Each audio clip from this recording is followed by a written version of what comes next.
দেশের মোট যুব সংখ্যা দেশের মোট জনসংখ্যার 1/3 বেশি। যুব সংখ্যার সবাই বেকার নয়, তবে আশ্চর্যের বিষয় হলো যুব সমাজের বেকারদের বেশিরভাগ হলো শিক্ষিত বেকার।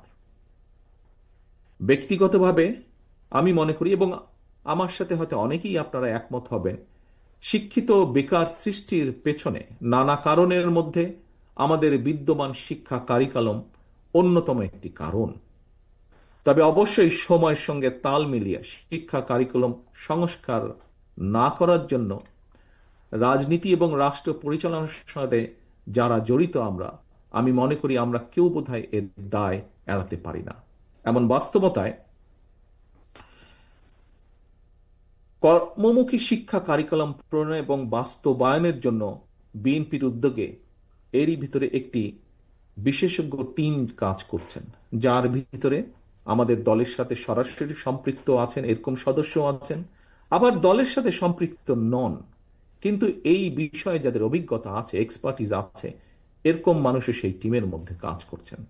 শিক্ষা কারিকুলামের স্কুল পর্যায় থেকে বিশ্ববিদ্যালয় পর্যায় পর্যন্ত একাডেমিক স্টাডির পাশাপাশি ব্যবহারিক এবং কারিগরি শিক্ষা কিভাবে অন্তর্ভুক্ত করা যায় সে ব্যাপারে মোটামুটিভাবে ওনারা কাজ এগিয়ে গিয়েছেন, এবং এটি আমাদের পরিকল্পনা। সম্মানিত উপস্থিতিবৃন্দ, শুধুমাত্র শিক্ষা ক্ষেত্রেই নয়, ইনশাল্লাহ জনগণের রায় বিএনপি রাষ্ট্র পরিচালনার দায়িত্ব পেলে আগামী দিন জনগণের জীবনমানের উন্নয়নের লক্ষ্যে নারী পুরুষ সবার জন্য নৈতিক মূল্যবোধ সমৃদ্ধ কর্মমুখী শিক্ষা ব্যবস্থা চালু, গ্রামীণ উন্নয়নে তথ্য প্রযুক্তির সর্বোচ্চ ব্যবহার, ক্ষুদ্র ও কুটির শিল্পের বিকাশ পরিকল্পনা, আমাদের ব্যাপক প্রশিক্ষণ কর্মসূচি চালু, দক্ষ জনশক্তির রফতানি সহ। এই মুহূর্তে জনশক্তির রফতানি প্রচুর মানুষ বিদেশে আছেন, তবে আহ, দুঃখজনকভাবে যেই জনশক্তি বিদেশে আছেন অধিকাংশ নন টেকনিক্যাল আমাদের, এবং এই জনশক্তিকে যেটি যাচ্ছে তাদেরকে প্রশিক্ষণের মাধ্যমে স্কিল লেবার তৈরির মাধ্যমে দেশের প্রত্যেকটি সেক্টরকে নিয়ে বিএনপির বিভিন্ন টিম এরই মধ্যে সুনির্দিষ্ট পরিকল্পনা তৈরির কাজ করছে। গতকাল আমি বলেছি, আজও আপনাদের সামনে আমি আবারও তুলে ধরতে চাই, কি সেটি? আমাজন, ইবে কিংবা আলিবাবার মতন যে বিখ্যাত অনলাইন যে বিজনেস প্ল্যাটফর্ম আছে, বাংলাদেশে উৎপাদিত ক্ষুদ্র এবং কুটির শিল্প পণ্য সরবরাহের সুযোগ রয়েছে এইসব প্ল্যাটফর্মে। এই সুযোগ এবং সম্ভাবনাকে কাজে লাগিয়ে দেশে ক্ষুদ্র এবং কুটির শিল্পের উৎপাদন এবং বিপণনের কিভাবে করা যায় সেই ব্যাপারেও আমরা আমাদের পরিকল্পনাগুলো বা প্ল্যানিং গুলো আমরা তৈরি করছি। কারণ এখানে একটি বিষয় বোধহয় আমাদেরকে এইভাবে বিবেচনা করতে হবে, সম্মানিত উপস্থিতিবৃন্দ, বাংলাদেশ একটি জনবহুল দেশ। হ্যাঁ, আমরা এর আগে দেখেছি, স্বৈরাচারের আমলে দেখেছি বহু টাকা খরচ করে কিছু কিছু প্রজেক্ট তারা তৈরি করেছে, কিন্তু আমাদের দরকার আমাদের দেশের মানুষগুলোকে, যারা যোগ্য মানুষ, যুব সমাজকে কর্মসংস্থানের ব্যবস্থা করা।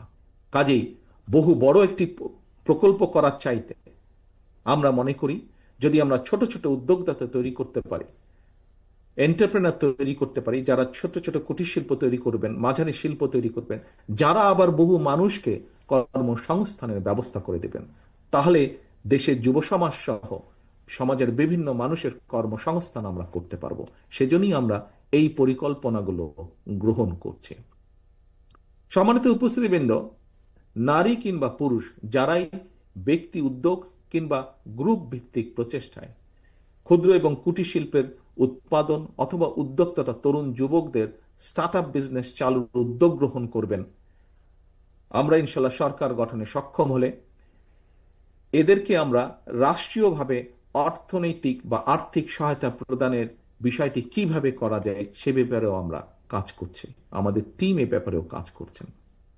এর পাশাপাশি এর পাশাপাশি কর্মক্ষম জনসংখ্যাকে জনসম্পদে রূপান্তর করার লক্ষ্যে আমরা আমাদের যে চিন্তাটি রয়েছে সেটি হচ্ছে দেশের বিভিন্ন জায়গায়, প্রথমেই হয়তো একদম জেলাবাড়ি সম্ভব হবে না, খুব সম্ভব আমরা চেষ্টা করব বড় বিভাগ বিভাগবাড়ি এবং বড় জেলাবাড়ি ব্যাপক প্রশিক্ষণের ব্যবস্থা করতে। কি প্রশিক্ষণ? এর ভিতরে plumbing, electrician, mechanic, dental hygienist অথবা মেডিকেল টেকনিশিয়ান এর মতন এই ধরনের, এর ছাড়াও স্বল্প মেয়াদী ট্রেনিং কোর্স, এইগুলো চালু করা যায় কিনা বা কিভাবে চালু করা যায়। কারণ এইসব কোর্স প্রণয়ন এবং বাস্তবায়ন পরিকল্পনা নিয়ে এর ভিতরে আমরা কাজ করছি, এবং যা আমরা দেখতে পাচ্ছি যে এইগুলোর মাধ্যমে আমরা বহু মানুষকে দেশের ভিতরে যেমন কর্মসংস্থানের ব্যবস্থা করে দেওয়া সম্ভব হবে, একইভাবে আমরা দক্ষ বা স্কিল লেবার আমরা পাঠাতে পারবো, যেটা ভ্যালু অ্যাড করবে। আরো অধিক সংখ্যক বৈদেশিক মুদ্রা তারা আমাদেরকে পাঠাতে সক্ষম হবে। সম্মানিত উপস্থিতিবৃন্দ, বিশ্বায়নের বর্তমান সময়ে দক্ষ মানুষের জন্য অনেক দেশেই সম্ভাবনার সকল দরজা কিন্তু খোলা।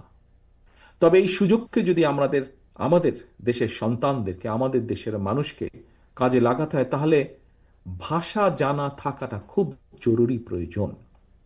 এই কারণেই স্কুলের শিক্ষার্থীদের পাশাপাশি আগ্রহী তরুণ যারা স্কুলের গণ্ডি পেরিয়ে এসেছেন বা ইন্টারমিডিয়েটের গণ্ডি বা ডিগ্রির গণ্ডি পেরিয়ে এসেছেন, এরকম বহু তরুণ আছেন যাদের কর্মসংস্থানের প্রয়োজন, যুবকদের কর্মসংস্থানের প্রয়োজন, কিন্তু শিক্ষা গণ্ডি পেরিয়ে এসেছেন। এই মানুষগুলোকে বিভিন্ন আন্তর্জাতিক ভাষায়, বাংলা ভাষার পাশাপাশি ইংরেজি, আরবি, Mandarin, Japanese, French, Germany, Italian, বিশ্বের বহুল প্রচলিত ভাষা শেখানোর জন্য আমরা ভাষা শিক্ষা কোর্স চালু করব, যেটি শুধু ঢাকা শহরে সীমাবদ্ধ থাকবে না, এটিকে আমরা ডিস্ট্রিক্ট লেভেল, বিভাগ লেভেল পর্যন্ত আমরা ছড়িয়ে দিতে চাই জিনিসটিকে। ল্যাঙ্গুয়েজ সেন্টারে স্বল্পমেয়াদী ভাষা শিক্ষা কোর্স শেখানোর জন্য দেশে এবং বিদেশ থেকে আমরা চেষ্টা করব দেশের মধ্যেই রাখতে। যদি প্রয়োজন হয় আমরা বিদেশ থেকেও শিক্ষক নিয়োগ আমরা দিব। এছাড়াও কিন্তু এই মুহূর্তে দেশে বিদেশ ফেরত অনেকেই রয়েছেন যাদের বিভিন্ন দেশের ভাষা জ্ঞান রয়েছে। আমরা তাদেরকেও শিক্ষক হিসাবে পার্ট টাইম শিক্ষকতার সেই সুযোগটা কিভাবে দেওয়া যায় সেটির ব্যাপারে আমরা চিন্তা ভাবনা করছি, বা আমাদের টিম সে ব্যাপারেও কাজ করছেন। সম্মানিত অতিথিবৃন্দ, মাতৃভাষার পাশাপাশি বিদেশি কোনো ভাষার উপরে প্রাথমিক দক্ষতা অর্জন করতে পারলে আমার কাছে মনে হয় বিশ্বের অনেক দেশেই কিন্তু সহজেই কর্মসংস্থান করা সম্ভব। বিশ্বের অনেক দেশে বিভিন্ন সেক্টরে দক্ষ এবং প্রশিক্ষিত কর্মীর প্রয়োজন রয়েছে। দক্ষ এবং প্রশিক্ষিত কর্মীর প্রয়োজন রয়েছে। অনেকেই প্রশ্ন করতে পারেন যে আপনারা যে এগুলা করবেন, তারপরে এই মানুষগুলো কোথায় যাবে, কিভাবে তারা বিদেশে চাকরি পাবে, বা এই ব্যবস্থাটা কিভাবে কি হতে পারে। আমরা এর মধ্যে কাজ করছি যে প্রয়োজনে বাংলাদেশের দূতাবাসগুলোর মাধ্যমে সংশ্লিষ্ট দেশের চাহিদা, যেমন ধরুন জাপানে যাবে আগামী 5 থেকে 10 বছর, জাপানে কি কি ধরনের মানুষের প্রয়োজন আছে সেটি আমরা আমাদের দূতাবাসগুলোর মাধ্যমে এই ইনফরমেশন ডাটাগুলো আমরা জোগাড় করার চেষ্টা করব, এবং ঠিক সেইভাবে আমরা সেই মোতাবেক আমরা আমাদের সেই মানুষগুলো, ধরেন আগামী 10 বছর জাপানে হয়তো 10 লক্ষ শ্রমিক নিবে বিভিন্ন ক্যাটাগরির, আমরা ঠিক সেভাবে করে আমাদের 10 লক্ষ মানুষকে আমরা তৈরি করব। আমরা কর্মক্ষম বেকার যুবশক্তিকে সংশ্লিষ্ট ওই বিষয় প্রশিক্ষণ দিব, দক্ষ জনশক্তিতে আমরা রূপান্তর করব। এবং এই পদক্ষেপ শুধু বিদেশের বাজারে নয়, বরং আমরা দৃঢ়ভাবে বিশ্বাস করি এটি দেশের বাজারেও ভূমিকা রাখতে সক্ষম হবে।